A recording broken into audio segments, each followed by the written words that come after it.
اعوذ باللہ من الشیطان الرجیم، بسم اللہ الرحمن الرحیم۔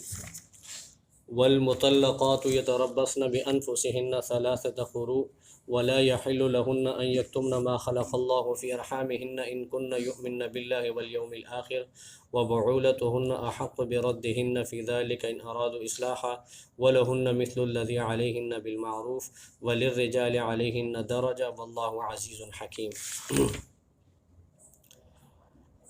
اس سے پچھلی آیت کے اندر الہ کے متعلق کچھ باتیں آپ حضرات کے سامنے میں نے عرض کی تھی کہ قسم کی وہ خاص قسم ہے کہ کوئی شخص اپنی بیوی کے متعلق یہ قسم کھا لے کہ میں اپنی بیوی کے قریب نہ جاؤں گا۔ اس کی میں نے صورتیں آپ حضرات کے سامنے رکھی تھی۔ ایک صورت یہ تھی کہ وہ 4 مہینے کا نام لے کر کہے کہ میں 4 مہینے تک اپنی بیوی کے پاس نہیں جاؤں گا۔ دوسری صورت یہ تھی کہ وہ 4 مہینے سے زیادہ مدت کا کہہ دے، اور تیسری صورت یہ تھی کہ وہ 4 مہینے سے کم مدت کا ذکر کرے۔ تو پہلی صورت میں یعنی کہ 4 مہینے کے اندر اگر رجوع کر لیا تو اس کا رجوع صحیح ہو جائے گا، اس کی بیوی اس کے نکاح میں رہے گی۔ اگر رجوع نہ کیا تو 4 مہینے کے بعد خود بخود عورت طلاق ہو جائے گی اور اس سے الگ ہو جائے گی۔ دوبارہ اگر میاں بیوی راضی ہو کر دوبارہ نکاح کرنا چاہیں تو نکاح جدیدہ کے ساتھ دوبارہ نکاح ہوگا۔ اور اگر زیادہ مدت کی یعنی کہ نیت وہ قسم اٹھائی ہے تو پھر ظاہر بات ہے وہ طلاق ہو جائے گی، ٹھیک ہے، طلاق بائن سے وہ الگ ہو جائے گی۔ اور اگر کم مدت کی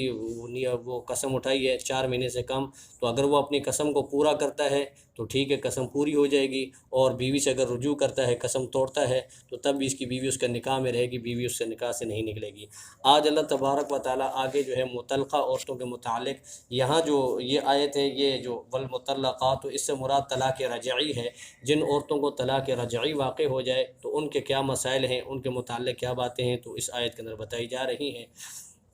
زمانہ جاہلیت کے اندر ایک دستور تھا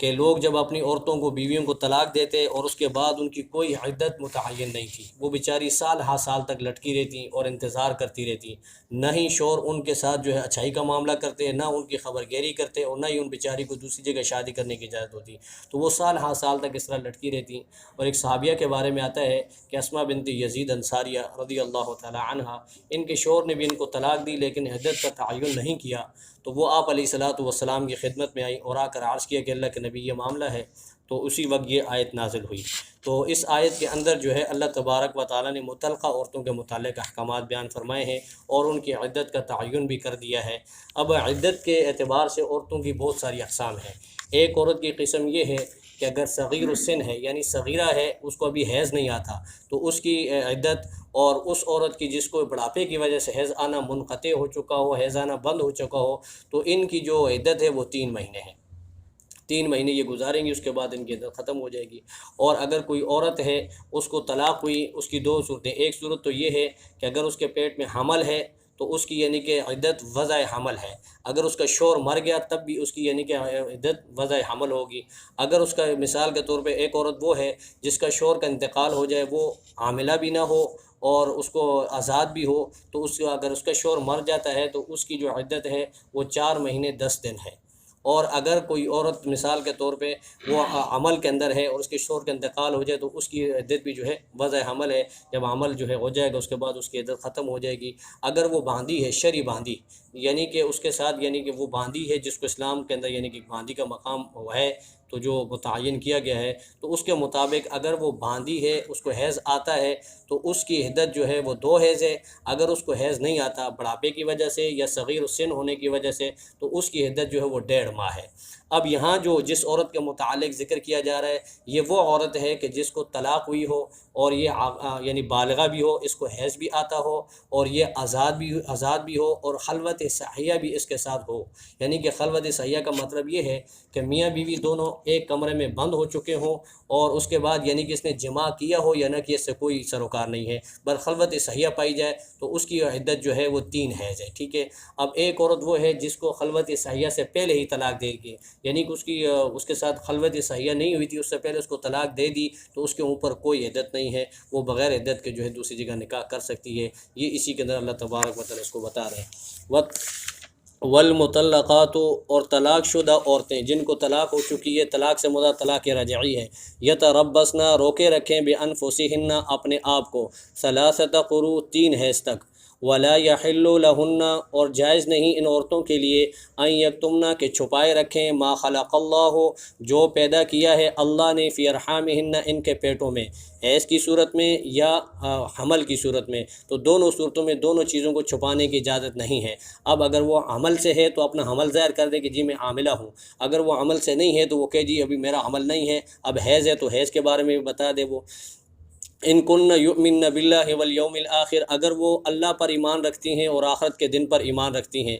اور وبعولتہن احق بردہن فی ذلک ان ارادوا اصلاحا اور ان کے شوہر زیادہ حقدار ہیں بردہن کہ وہ ان کو لوٹا لیں دوبارہ اپنے پاس، چونکہ طلاق رجعی کا معاملہ ہے، فی ذالک اس مدت کے اندر ان ارادوا اصلاحا، لیکن شرط یہ ہے کہ شوہر کا ارادہ اصلاح کا ہو، شوہر کا ارادہ بھلائی کا ہو، ظلم زیادتی کا ارادہ نہ ہو۔ وَلَهُنَّ یہ جو آیت ہے بڑی عظیم آیت ہے جی، بہت زبردست آیت ہے۔ وَلَهُنَّ ان عورتوں کے، ٹھیک ہے نا، ان عورتوں کے بھی اسی طرح حقوق ہیں، مثل الذی جس طرح علیہن ان عورتوں کے اوپر مردوں کے حق ہیں، بالمعروف دستور کے مطابق۔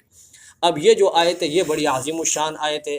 خصوصاً یعنی کہ مرد اور عورت کے حقوق کے متعلق۔ یہ دو چیزیں دنیا کے اندر جو ہے بڑی اہم سمجھی جاتی ہیں، اور وہ حقیقت بھی ہے کہ وہ اہمیت کے عامل ہیں۔ ایک دولت اور دوسری یعنی کہ عورت، ان دونوں کو یعنی کہ عالم کی بقا اور تعمیر و ترقی کا عمود اور ستون قرار دیا گیا ہے کہ عالم کی بقا اور اس کی تعمیر و ترقی کے لیے ان دونوں کا ہونا انتہائی ضروری ہے۔ لیکن یہ اگر اپنی صحیح سمت میں چل رہی ہوں اور ان کو صحیح مقام اور صحیح موقف میں رکھا جائے تو تب یہ جو ہیں دنیا کے لیے خیر اور برکت اور دنیا کی تعمیر و ترقی کا ذریعہ ہیں۔ لیکن اگر ان دونوں کو اپنے یعنی کہ مقام سے ہٹا دیا جائے اور ان کو یعنی اپنے موقف سے ہٹا کر غلط استعمال کیا جائے، غلط یوز کیا جائے، تو پھر اس کے بعد ہوتا یہ ہے کہ دنیا کے اندر فساد اور فتنہ ان دونوں چیزوں کی وجہ سے آتا ہے۔ تو یہی یعنی کہ زمانے جاہلیت کے اندر بھی یہی ہوتا تھا کہ زمانے جاہلیت کے اندر عورت کو جو ہے بیچاری کو بالکل ہی گرا دیا، اس کے مقام سے بھی گرا دیا۔ زمانے جاہلیت قدیمہ جو ہے آپ علیہ الصلوۃ والسلام کی یعنی کہ بعثت سے پہلے جو عورت کے ساتھ سلوک کیا جاتا تھا وہ بہت ہی شرمناک تھا، انتہائی خطرناک تھا، اور عورت کو بالکل یعنی کہ کوئی حیثیت حاصل نہیں تھی۔ اسی طرح دولت کا معاملہ ہے، دولت کے بارے میں بھی لوگوں نے یعنی کہ غلط طریقے استعمال کیے۔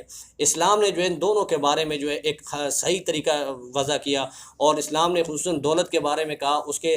یعنی کہ استعمال کرنے کا طریقہ اور اس کو لینے کا طریقہ، پھر اس کے مصارف بتائے گئے اور پھر اس کو خرچ کرنے کا طریقہ بتایا گیا۔ اس کا ایک پورا یعنی کہ نظام، عادلانہ نظام دیا، جس کو اسلام کی معاشی نظام کہا جاتا ہے، وہ پورے کا پورا اسلام نے دیا۔ لیکن عورت کے بارے میں جو ہے جو ظلم و زیادتی ہوتی تھی زمانے جاہلیت کے اندر، عورت کو جو ہے صرف گھریلو استعمال کی چیز سمجھا جاتا تھا، اور عورت کو چوپاؤں کی طرح، جانوروں کی طرح سرے بازار میں باقاعدہ فروخت کیا جاتا تھا۔ عورت بیچاری کو جو نہ اپنے یعنی کہ نکاح کا اختیار تھا نہ کسی اور چیز کا اختیار تھا، وہ اپنی چیز جو اس کی ملکیت کے اندر تھی اس کے اوپر بھی اس کا تصرف نہیں تھا، اپنے شوہر کی اجازت کے بغیر وہ اپنے مال کے اندر تصرف نہیں کر سکتی تھی۔ ہاں شوہر کو یہ اختیار تھا کہ وہ اس کے مال میں جس طرح چاہے جیسے چاہے تصرف کر سکتا تھا۔ اگر اس کے اولیاء عورت کے بیچاری کے کسی کے ساتھ بھی اس کو باندھ دیں، کسی کے ساتھ بھی اس کو نکاح کر دیں، تو اس کا نکاح جو ہے اس بیچاری کو یعنی مجبوراً قبول کرنا پڑتا تھا، چاہے وہ اس کے یعنی کہ اس کے مطابق ہے یا نہیں ہے، اس عورت نے اس کو قبول کرنا ہے۔ اور عورت کو اتنا گرا دیا تھا بیچاری کو کہ اس کی کوئی حیثیت نہیں تھی، یہاں تک کہ یورپ کے بعض ممالک جن کو آج یعنی کہ جو بڑے متمدن ممالک سمجھے جاتے ہیں، جن کے بارے میں کہا جاتا ہے تہذیب کے یعنی کہ بہت عالی مثال پیش کر رہے ہیں جو، تو یہی انہی ممالک کے اندر بعض لوگوں کا نظریہ یہاں تک گرا ہوا تھا کہ وہ عورت کو انسان تک ماننے کو تیار نہیں تھے۔ روما کی بعض مجالس کے اندر باقاعدہ باہمی مشورے سے یہ بات طے ہو چکی تھی کہ یہ عورت ایک ناپاک جانور ہے، یہ انسان نہیں ہے۔ پھر جب یہ اتنا یعنی کہ گرا دیا گیا عورت کو، اور پھر نبی کریم علیہ الصلوۃ والسلام کی ولادت سے پہلے، ولادت کے بعد، آپ علیہ الصلوۃ والسلام کی ولادت کے بعد اور آپ کی نبوت سے پہلے تقریباً یہ میرے خیال سے 586 عیسوی کے اندر جو ہے فرانس نے جو ہے بہت سارے اختلافات کے باوجود ایک قرارداد منظور کی، اور اس قرارداد کے اندر یہ منظور ہوا کہ عورت ہے تو انسان، لیکن اس کو صرف اور صرف مرد کی خدمت کے لیے پیدا کیا گیا ہے، باقی اس کا اور کوئی کام نہیں ہے۔ یہ مرد کی خدمت کرے گی، باقی اس کا کوئی حق نہیں۔ نہ اس کو عبادت کے اندر حق دیا جاتا تھا کہ یہ عبادت کی اقدار بھی نہیں، جنت کی یہ اقدار نہیں، مال وراثت کی یہ اقدار نہیں، بلکہ اس بیچاری کو خود ہی مال وراثت سمجھا جاتا تھا، اور اس کو وراثت کے اندر باقاعدہ تقسیم کیا جاتا تھا۔ نبی کریم علیہ الصلوۃ والسلام جب دنیا کے اندر آئے تو آپ علیہ الصلوۃ والسلام نے انسانیت کو جینے کا شعور دیا، اور انسانوں کو انسانیت کے ساتھ یعنی کہ اچھائی کے سلوک کرنے کا درس دیا، اور وہ قانون بتائے اور وہ قاعدے بتائے کہ جس سے عورت کو چھٹکارا ملا، ورنہ یہ عورت بیچاری جو ہے پس رہی تھی اور اس کو جو ہے پیسا جا رہا تھا، اس کو کوئی یعنی کہ اہمیت دینے والا تیار نہیں تھا۔ آپ یعنی میں پہلے عرض کر چکا ہوں یہود کے اندر اس عورت کے بارے میں کیا نظریہ تھا، اور عیسائیوں کے بارے میں عیسائی کیا چاہتے تھے۔ تو یہ ساری چیزیں جو ہے اسلام سے پہلے پائی جاتی تھی، لیکن اسلام نے آ کر عورت کو مقام دیا اور عورت کی حیثیت کو متعین کر دیا کہ اگر عورت تمہاری ماں ہے، ماں کی حیثیت میں عورت موجود ہے، تو اللہ کے نبی صلی اللہ تعالی علیہ وسلم نے فرمایا کہ ان الجنت تحت اقدام امہاتکم، تمہاری ماں کے پاؤں تلے جنت ہے۔ اگر عورت تمہاری بیٹی ہے تو اس کو تمہاری عزت قرار دیا گیا، اور اللہ کے نبی نے ارشاد فرمایا کہ جو اپنی دو بیٹیوں کو صحیح طریقے سے یعنی کہ جس کی دو بیٹیاں ہوں ان کی صحیح تربیت کر دے اور وہ جوان ہوں پھر صحیح جگہ میں ان کا رشتہ کر دے، فرمایا قیامت میں وہ میرے ساتھ یوں ہوگا۔ ٹھیک ہے، یہ ارشاد فرمایا، اور عورت کے لیے خود اللہ کے نبی صلی اللہ علیہ وسلم نے اپنی عملی زندگی سے یہ ثابت کیا۔ چونکہ حضور علیہ الصلاۃ والسلام کی والدہ جو ہے ماجدہ بچپن میں انتقال کر گئی تھیں، تو آپ کی رضائی والدہ حضرت علیمہ سعدیہ رضی اللہ تعالی عنہا جب بھی آپ علیہ الصلاۃ والسلام کے پاس آتی تو آپ علیہ الصلاۃ والسلام اس کے ساتھ کیا برتاؤ کرتے، اس کی مثال دنیا میں نہیں ہے کہ آپ علیہ الصلاۃ والسلام ایک مرتبہ علیمہ سعدیہ گھر میں آئیں اور آپ علیہ الصلاۃ والسلام اٹھے، اپنی نبوت کی چادر نیچے بچھائی اور ان کو اوپر بٹھایا، اور یہ بتا دیا کہ عورت کا مقام کیا ہے، عورت اگر ماں ہے تو اس کا کتنا اونچا مرتبہ ہے۔ اب دیکھیں نبی کریم علیہ الصلاۃ والسلام کے جسم مبارک کے ساتھ جو چیز بھی ٹچ ہوئی ہے، چاہے وہ کپڑا ہے، چاہے وہ مٹی ہے، کوئی چیز بھی ہے، وہ علماء دیوبند کا عقیدہ یہ ہے کہ وہ اللہ کے عرش سے بھی اعلیٰ ہے، اللہ کی کرسی سے بھی اعلیٰ ہے، اس لیے کہ اللہ تبارک و تعالیٰ کو نہ عرش کی ضرورت ہے نہ کرسی کی ضرورت ہے، نبی کریم علیہ الصلاۃ والسلام کو ان چیزوں کی ضرورت ہے۔ آپ علیہ الصلاۃ والسلام بشر تھے، اس لیے بشری تقاضے کے تحت اللہ تعالیٰ نے ان کو فضیلت عطا فرمائی اور ان کو افضلیت قرار دیا۔ تو بہرحال اللہ کے نبی صلی اللہ علیہ وسلم نے والدہ کے ساتھ جو یعنی برتاؤ تو وہ بھی ثابت کیا، اور بیٹیوں کے ساتھ کس طرح برتاؤ کرنا ہے وہ بھی اللہ کے نبی نے بتا دیا۔ جب بھی حضرت فاطمہ رضی اللہ تعالی عنہا آپ علیہ الصلاۃ والسلام کے گھر تشریف لاتی، آپ کھڑے ہو کر ان کا استقبال کرتے اور ان کی پیشانی پہ بوسہ دیتے۔ جب آپ علیہ الصلاۃ والسلام کہیں سفر میں جاتے تو سب سے آخر میں جو حضرت فاطمہ رضی اللہ تعالی عنہا سے مل کے جاتے، جب آپ سفر سے واپس آتے تو سب سے پہلے حضرت فاطمہ رضی اللہ تعالی عنہا کے پاس جاتے۔ تو یہ بیٹی کے حقوق بتائے، اور بیویوں کے حقوق آپ علیہ الصلاۃ والسلام کی جو ازدواجی زندگی ہے اس میں جو ازواج مطہرات کے ساتھ آپ علیہ الصلاۃ والسلام کا برتاؤ تھا، جو آپ کا سلوک تھا، اس کی مثال دنیا کو اندر پیش نہیں کی جا سکتی۔ ٹھیک ہے، آپ علیہ الصلاۃ والسلام جب جوانی کے اندر ہیں، جب آپ علیہ الصلاۃ والسلام کی چڑھتی جوانی ہے، اس وقت آپ علیہ الصلاۃ والسلام ایک جو ہے بیوہ سے بڑی عمر کے خاتون سے شادی کرتے ہیں، اور پھر جب آپ علیہ الصلاۃ والسلام کی جوانی مبارک جو ہے وہ ڈل رہی ہوتی ہے، پھر آپ علیہ الصلاۃ والسلام جوان عورتوں سے شادی کرتے ہیں، اور یہ بتا دیا کہ عورت کو کیسے رکھنا ہے۔ جب عورتیں مثال کے طور پر عائشہ رضی اللہ تعالی عنہا کا واقعہ ہے کہ ایک مرتبہ عائشہ رضی اللہ تعالی عنہا نے آپ علیہ الصلاۃ والسلام کو کہا کہ آئیے میرے ساتھ دوڑ لگائیں، تو آپ علیہ الصلاۃ والسلام نے دوڑ لگائی، تو اس وقت عائشہ رضی اللہ تعالی عنہا جیت گئیں، اور دوسری مرتبہ دوبارہ ایسا موقع آیا، پھر دوڑ لگائی تو آپ علیہ الصلاۃ والسلام جیت گئے۔ تو یہ آپ علیہ الصلاۃ والسلام نے ان کی دلجوئی کے لیے کیا، اور آپ علیہ الصلاۃ والسلام نے یعنی کہ ازواج مطہرات کے ساتھ وہ برتاؤ کیا کہ دنیا کے اندر اس کی مثال نہیں پیش کی جاتی۔ آج جو نام نہاد آزاد جو ممالک ہیں، جو ہے مادر پدر آزاد، وہ کہتے ہیں کہ جی عورت کو آزادی دی جائے، اور آزادی کیا کہ میرا جسم میری مرضی، اس کا نعرہ لگوایا، اور اس سے دوبارہ وہی زمانہ جو جاہلیت کی قدیمہ اسی کے یعنی کہ ڈگر پہ چل پڑے۔ اب اس زمانے میں عورت کو بالکل کوئی حیثیت حاصل نہیں تھی، اور آج کے زمانے میں عورت کو اتنا اٹھا دیا، اتنا اونچا کر دیا کہ مرد کے ہاتھ ہی سے اس کو ہٹا دیا، اور مرد کے اوپر نگرانی اس کے نکال دی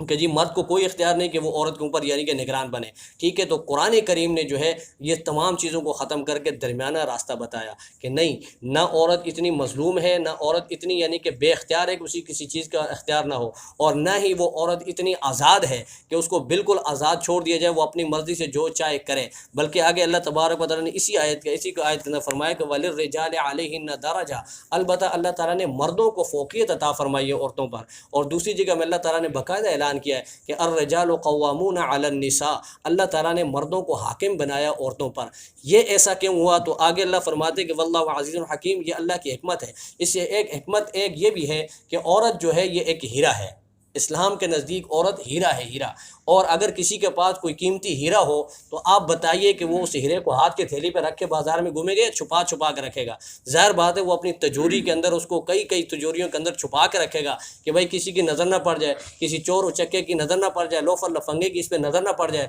تو وہ اس کو چھپا کے رکھے گا، سیف کر کے رکھے گا۔ اس لیے اسلام کے اندر عورت کا بہت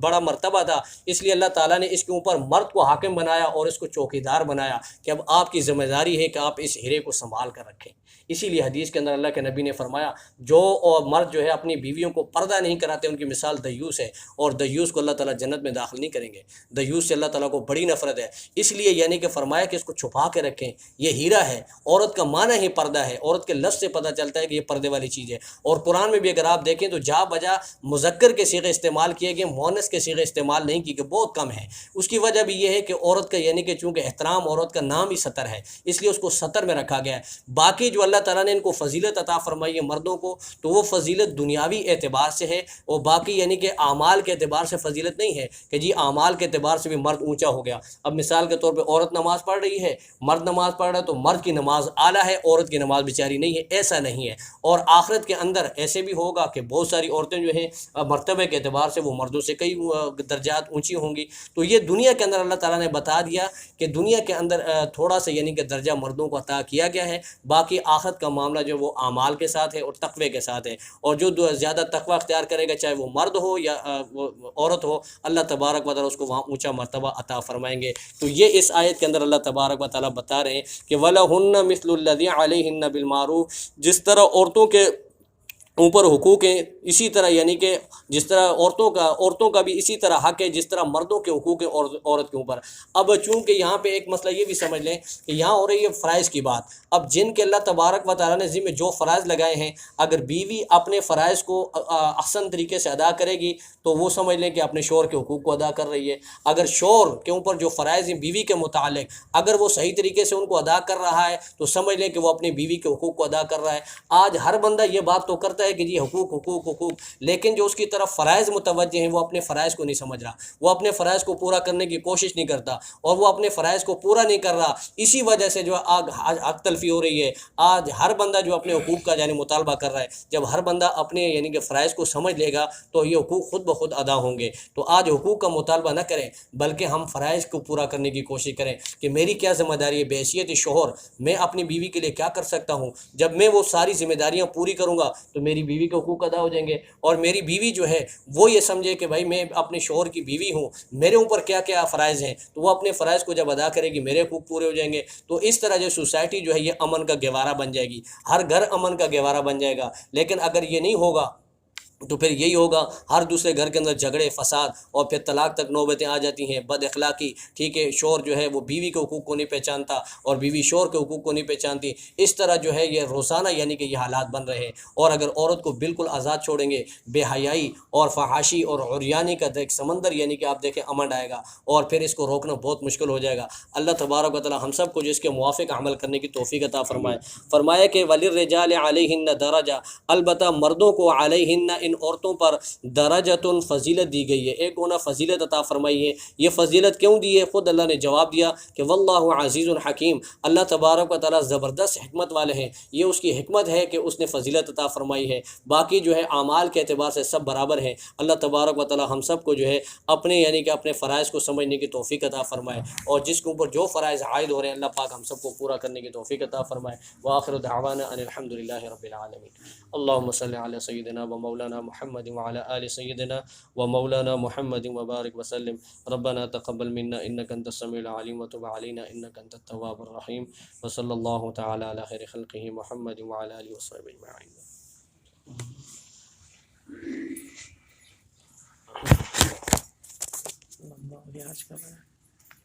آج کا بیان تھا